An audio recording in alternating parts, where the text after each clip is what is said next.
Hello everyone, welcome back to our YouTube channel SIBT CTEC घुमारनी। आज हम करेंगे इंसर्ट टैब में टेबल्स ग्रुप, जिसके अंदर हमारे दो ऑप्शंस दिखाई दे रहे हैं, पिवट टेबल एंड टेबल।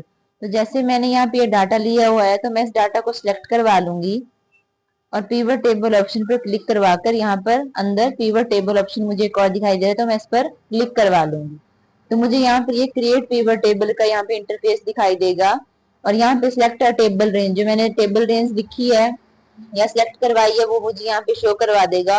और मैंने कहाँ पर उसको मतलब शो करवाना है, choose where you want the pivot table report to be placed, कि कहाँ पर मैंने इसको प्लेस करवाना है, न्यू वर्कशीट पर, एग्जिस्टिंग पर। तो मैं न्यू पर करवा दूंगी और यहाँ से ओके करवा दूंगी। तो इस तरह से मुझे ये इंटरफेस दिखाई दे रहा है। अब जैसे यहाँ पर राइट हैंड साइड को दिखाई दे रहा है पिवट टेबल फील्ड लिस्ट, जो मैंने यहाँ पर फील्ड लिस्ट ली थी वो मुझे यहाँ पे दिखाई दे रही है, serial number, name, employee ID, designation, salary. तो मैं जिस जैसे इस पर क्लिक करवाऊंगी तो मुझे यहाँ पर उसका टोटल बता देगा पूरा, सम ऑफ सीरियल नंबर, फिर उसके बाद उसके नेम आ जाएंगे, employee ID, designation and salary. तो जैसे इसमें हमारा क्या है कि जैसे मैंने ये पिवट टेबल जो बनाया, इसमें मुझे लास्ट में सभी का सम होकर यहाँ पे दिखाई दे रहा है, बिना किसी फॉर्मूला का यूज कर किए बिना।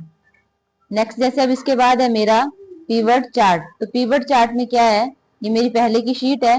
जैसे मैंने इस टेबल को दोबारा से सिलेक्ट करवाया और पिवट टेबल पर जाकर मैंने पिवट चार्ट पर क्लिक करवाया, तो मुझे दोबारा से वही इंटरफेस दिखाई देगा जहां पर मैंने वो रेंज कर सिलेक्ट करवाई और न्यू वर्कशीट चाहिए, एग्जिस्टिंग चाहिए।